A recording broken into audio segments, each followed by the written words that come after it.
CEO, there's the intensity of managing a high growth business. Yeah. How do you stay fresh? And how do you keep the energy up? So, you work bloody hard, Yeah. is the short answer. And I think one of the observations is to have a supportive, build a supportive board and team around you, a management team around you who can take, who will be, helpful in doing, the job you need them to do so it doesn't all rest on your shoulders, basically. Yeah. So you can set the high level, the strategy and the goals and start the execution. But you need to have that team and build that team around you to make it happen, both above and below, I would say. Yeah. It's very important. And then I think to keep perspective in all things in life, it's good to keep perspective. It's important to make sure you still carve out time in your day and your week and your year for family, friends, vacations, the usual kind of things. And even when you're traveling, if you're able to fit in something slightly more social, even if it's just a dinner with somebody rather than just a series of meetings, I think that can actually be quite a good idea. Okay, great. And just talking about your own career, have there been any sort of one or two sort of magic moments that made it fulfilling for you, as a CEO? Maybe you could just share that. I mean, I think at Skype, I think we realised pretty early on we were onto something very special, and we were truly changing the way that people were communicating with friends and family around the world. And we did get, a series of quite astounding stories of grandparents, reading bedtime stories literally to grandchildren on the other side of the world using a video service or just the audio service for free, which before, airfares and so forth, which is kind of prohibitive for many families. And so truly feeling like you're bringing families and people together using technology was just an incredible feeling, and, shows, I think, the power of internet-based technologies to truly change the world in a small way. So that was a time, I think, when, not only from a commercial point of view, but just in terms of doing good to the world, that felt like a very, a very important moment. I think also just having being brave in your career choices and being willing to take risks, generally in Europe, certainly versus the US, people in large organizations are generally more risk adverse, and even entrepreneurs are more risk adverse. Yeah. The Americans have this wonderful culture where it's okay to fail, and it's okay if you go off and do something that doesn't quite work out, pick yourself up, try again. Everything from the Chapter 11 kind of rules all the way through to the way people think about their resumes and their career paths. It's much more dynamic, entrepreneurial. People move around the country, move around the world to make things happen. I think Europe still has a way to go in terms of legislation, but also in terms of mindset to really embrace that. And I think you want that risk-taking culture, because if you don't take risk, you never really see a return, and you never really, I think, have the opportunity to truly change something in a fundamental way. Yeah. So in the world that we've been talking about, a lot more global, a lot more technology connected, a lot more fast-moving. Yeah. Any other advice for aspiring CEOs, that are sort of maybe are looking to step up to that role? I think one of my observations is finding a mentor is actually pretty important.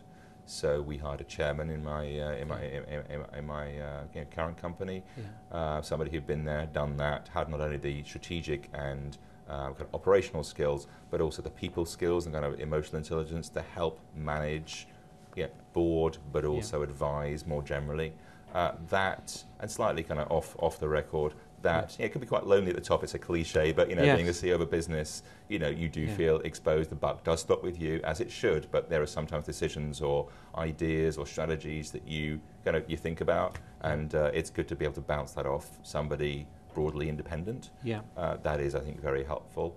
For aspiring CEOs, I think the other is just get in if you're interested in an area and you're interested, just dive in. Not necessarily give up your day job necessarily, but find out more about it. Spend time with people who are also interested in that area.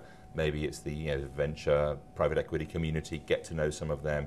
Speak to people who have made a move from wherever you are today to where you think you might want to be. Talk to them, understand. I think the more you can find out about.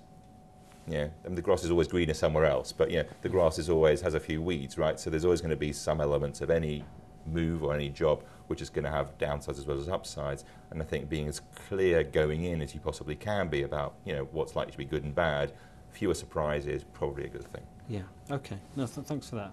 And then I've also been talking to a number of CEOs about what they think are their personal qualities, the leadership qualities that are going to be relevant in the world that we've been talking about. Yeah. Do you have a point of view on that? I think having a very global outlook is increasingly important. The days when you can just be, focused on a single market, I think are diminishing. There are certain industries where it's still possible, but I think increasingly the world and competitors are increasingly looking at this at a global basis. So I think having that understanding of not only your home market, but being very open to other markets from early time.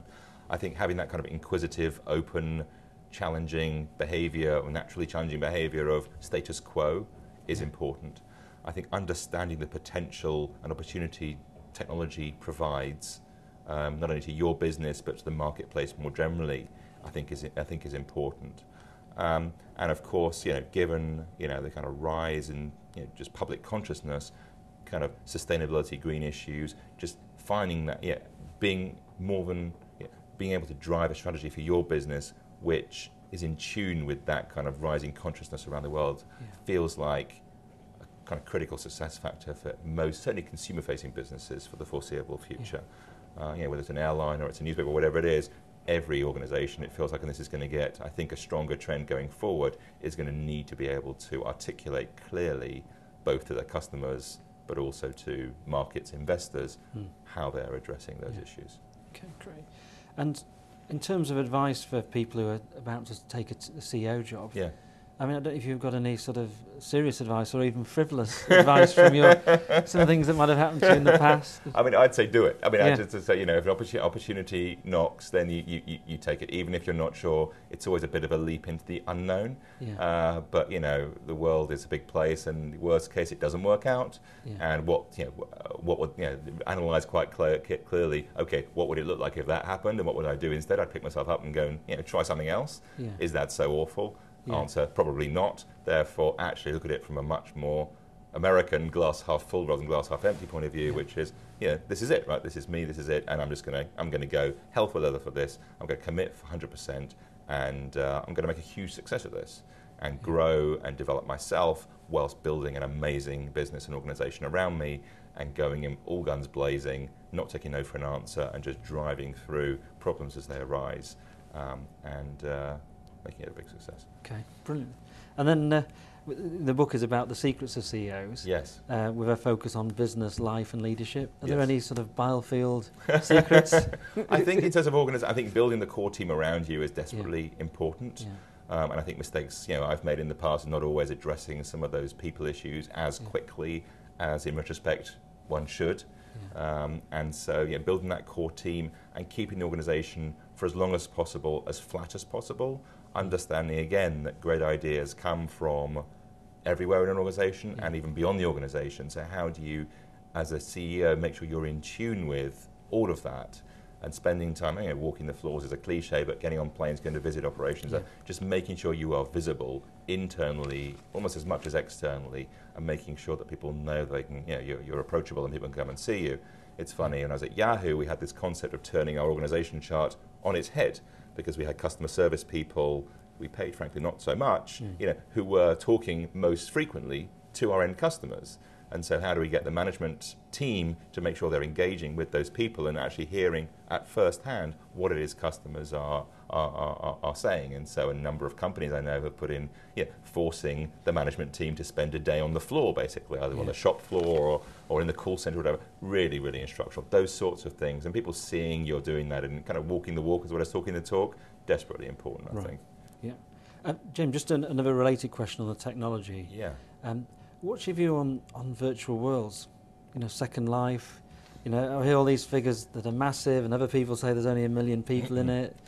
What's your view about where it's at and where the impact that could have? So I'm a skeptic today. A lot of the numbers, for example, in organisations like Second Life, you want to look at the active user number rather than people who have tried it and not gone back, as I have and many other people I know have. I think as computing power increases, as broadband speeds increase, I think they will be a form of next generation social network for many people. And so I think over time, people will have more kind of immersive digital experiences in one way or another, which people may call virtual worlds, or they may not.